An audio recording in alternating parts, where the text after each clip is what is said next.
नमस्कार, मैं हूं श्वेता झा और आप देख रहे हैं आज तक। इस वक्त की बड़ी खबर आपको हम बता दें, श्रुति मोदी से पूछताछ करने वाली एनसीबी की टीम में एक सदस्य को कोरोना हो गया है। फिलहाल सुशांत की बिजनेस मैनेजर को पूछताछ के बीच ही एनसीबी ने वापस भेज दिया है।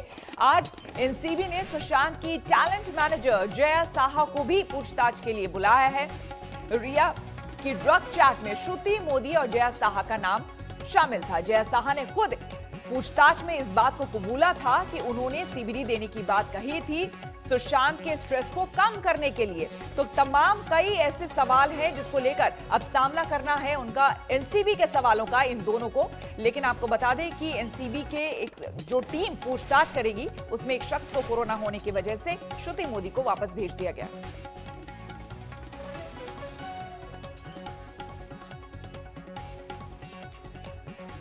इस वक्त हमारे संवाददाता दिव्येश और पंकज उपाध्याय हमारे साथ जुड़ गए हैं। सबसे पहले दिव्येश, आपसे जानना चाहेंगे इस पूरी खबर के बारे में। आज इन दोनों से पूछताछ होनी थी, लेकिन बताया जा रहा है कि एनसीबी की टीम में ही किसी को शायद कोरोना हो गया है।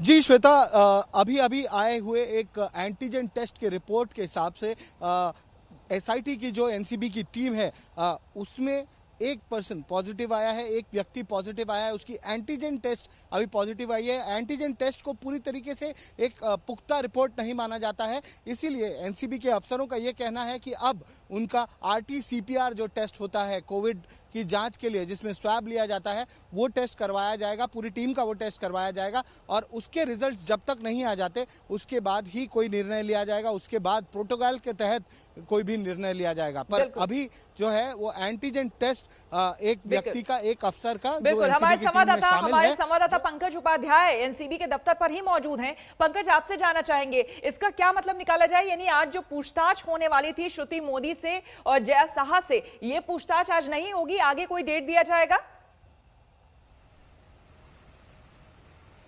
देखिए, अब ये तो बड़ी खबर आ गई है ना कि अब कोविड-19 हो गया है। अगर किसी मेंबर को, तो सबसे पहले है कि जांच प्रक्रिया बहुत ज़्यादा ज़रूरी है, इसलिए आरटी-पीसीआर टेस्ट कराना ज़रूरी है। उसके बाद ये इस्टेब्लिश किया जाएगा कि बाकी जो मेंबर्स हैं एसआईटी टीम के, वो क्या हेल्दी हैं या नहीं है। ये तमाम जो प्रोटोकॉल्स फॉलो कर लिए जाएंगे, उसके बाद ही आगे की कार्रवाई करी जाएगी।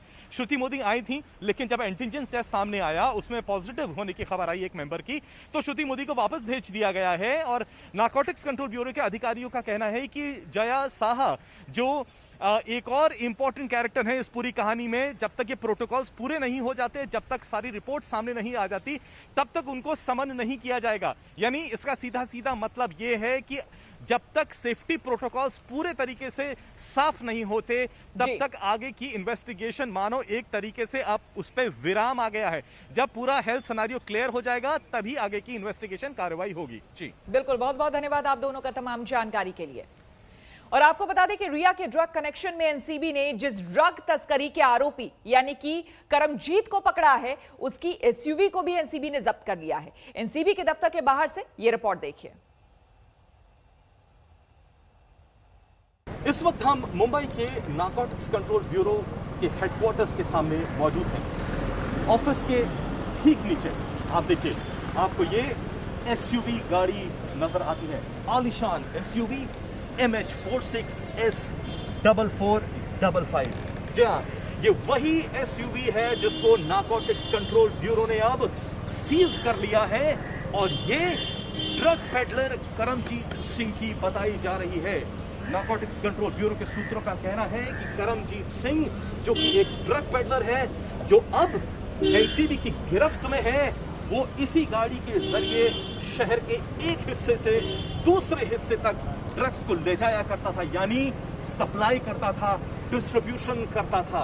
ड्रग पेडलर्स उम्र में चाहे 21, 22, 24, 25 साल के ही हैं, लेकिन जिंदगी वो किस तरीके की जी रहे थे, किस आलिशान तरीके से वो अपनी जिंदगी जी रहे थे, वो इस एसयूवी गाड़ी को देखकर समझ में आ जाता है।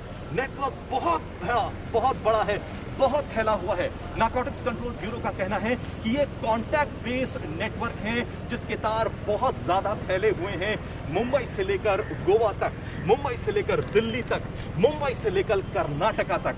हालांकि करीब 18 लोगों को नारकोटिक्स कंट्रोल ब्यूरो ने अपनी हिरासत में ले लिया है, लेकिन उसका कहना है ये तो सिर्फ आइसबर्ग की टिप है।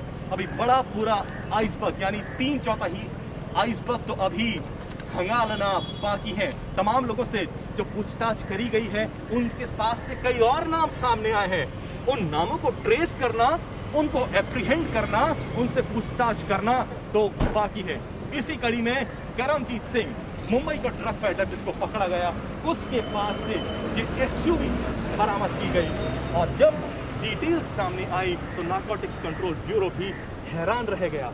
बारीकी से जब पूछताछ करी गई तब पता लगा इसी गाड़ी में ये ड्रग पेडलर ड्रग्स को शहर से एक हिस्से से दूसरे हिस्से तक हाई प्रोफाइल लोगों के पास पहुंचाया करता था। अभी पूछताछ जारी है। कैमरा पर्सन राजू इनामदार के साथ पंकज उपाध्याय, मुंबई, आज तक। और बॉलीवुड के ड्रग रैकेट के सफाई के बाद लोकसभा में उठाने वाले सांसद रवि किशन ने आज तक से कहा है कि मेरा स्वच्छता अभियान जारी रहेगा। जया बच्चन के थाली वाले बयान पर रवि किशन ने कहा है कि जिस थाली में जहर हो उसमें छेद करना ही पड़ेगा। जया जी के जमाने में केमिकल जहर नहीं था, लेकिन अब ये इंडस्ट्री को बचाना होगा। आपको हम बता दें, रवि किशन ने लोकसभा में बयान दिया था। उन्होंने इस बात को कोट करते हुए कहा था कि बॉलीवुड में जिस तरह से ड्रग नेटवर्किंग की जा रही है, ड्रग रैकेट वहां पर फैला हुआ है, उसके जड़ तक जाना जरूरी है और इस ड्रग के मकड़जाल को वहां से हटाना जरूरी है। इसी बात को लेकर जया बच्चन काफी बौखला गई और राज्यसभा में उन्होंने बयान दिया।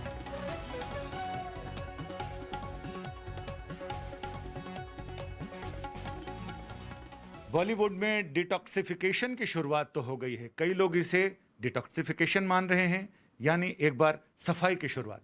कई लोगों को लगता है कि वो थाली में छेद करने जैसी बात है, लेकिन अधिकतर लोगों को लगता है कि जो छेद पहले से है उसको दिखाना अलग बात है। रवि किशन जी से हम बात करते हैं। गोरखपुर के सांसद हैं, बॉलीवुड से गहरा नाता रहा है, उत्तर से लेकर दक्षिण तक सभी तरह के फिल्मों से आपका साबका पड़ता रहा है और लंबा रिश्ता रहा है। तो ये जो बहस चल रही है जिसमें ये कहा जा रहा है, इसको आप किस रूप में लेते हैं? देखिए, बहस बहुत ज़रूरी है, क्योंकि पहली बात तो एक बहुत सुंदर इंडस्ट्री है जिसका नाम है बॉलीवुड, और 12 इंडस्ट्रीज देश में है। फिल्म इंडस्ट्री लाखों लोगों का रोज़गार है, करोड़ों लोग इस पे, और हज़ारों करोड़ की इसमें इनकम है। लार्जेस्ट फिल्म प्रोडक्शन है पूरे वर्ल्ड की, इसको मुंबई में। अब हम वहाँ 30 साल से हैं। वहाँ पर अगर किसी हमारे ज़माने में या हम 90s में ऐसा कुछ नहीं था, केमिकल वर्ल्ड नहीं आया था, या जया जी के टाइम पे, अमित जी के टाइम पे ये अचानक ये केमिकल वर्ल्ड आया और उसको हमने थाली में परोसते हुए देखा।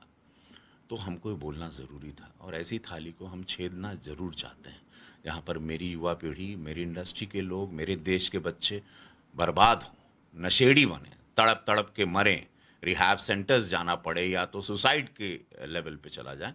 तो यस, ऐसी थालियों को हम लोगों को सबको, जया जी को भी छेदना चाहिए, हम सबको मिलकर इसको छेदना चाहिए।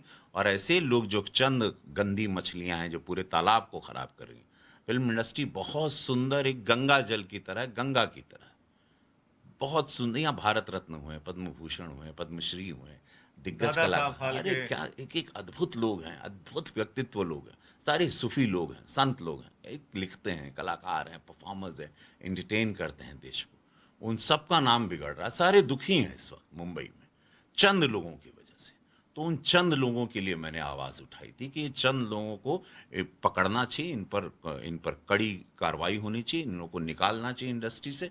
और ये एक सुंदर जैसी इंडस्ट्री थी जो चल रही थी, जो चलेगी वापस, उसको जीवित रखना है हम लोग को। मेरी उनको जीवित रखने की लड़ाई थी। एक सांसद के रूप में देश की समस्याओं को उठाना मेरा दायित्व है, मैंने उठाया। फिल्म इंडस्ट्री मेरी बिरादरी के लिए, मुझे वो इंडस्ट्री मेरी भी है, उसके लिए आवाज़ उठाना मेरा दायित्व है, और मैंने वो आवाज़ उठाई और उसको कुछ अलग तूल दे दिया गया। सपा की हमारी वरिष्ठ नेता है जया जी, तो सपा की विचारधारा थी, उन्होंने उसको अलग तूल दिया। वो उनकी सोच है। भारतीय जनता पार्टी की सोच है स्वच्छता अभियान। 2014 से यशस्वी प्रधानमंत्री जी सड़क की सफाई से लेके चाइना की सफाई, पाकिस्तान की गंदगी, गलत विचारधाराओं की सफाई कर रहे हैं।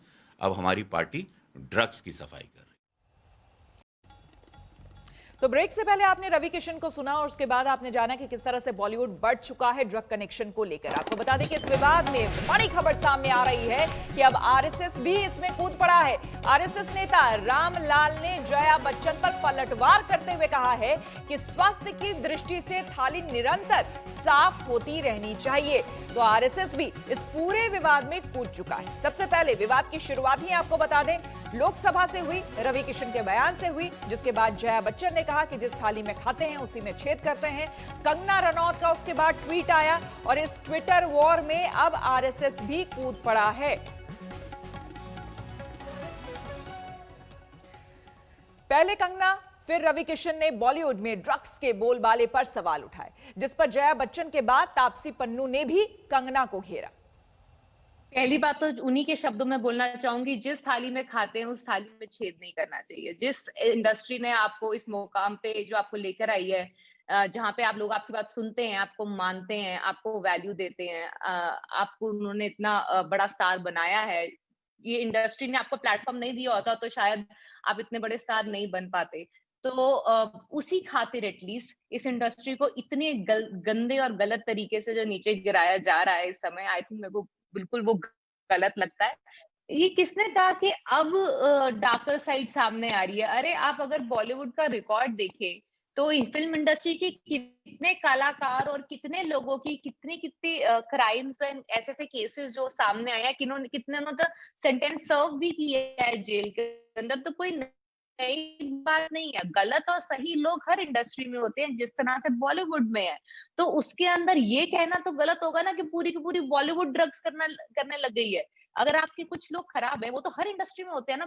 बात ये है कि जो लोग बोल रहे हैं वो उन लोगों को बड़ा स्टार मानना नहीं चाह रहा, और जिनको बड़ा स्टार मानना चाहते हैं वो लोग बोल नहीं रहे हैं। तो अब मैं उनका तो जिम्मा ले नहीं सकती हूँ कि वो क्यों नहीं बोल रहे हैं। मेरे लिए जया मैम एक बहुत बड़ी स्टार है और उन्होंने पार्लियामेंट में खड़े होके हमारी इंडस्ट्री को डिफेंड किया है। आई थिंक वो बहुत बड़ा मोमेंट था। उनकी स्पीच देख के मुझे बहुत अच्छा लगा तो मैंने ट्वीट किया।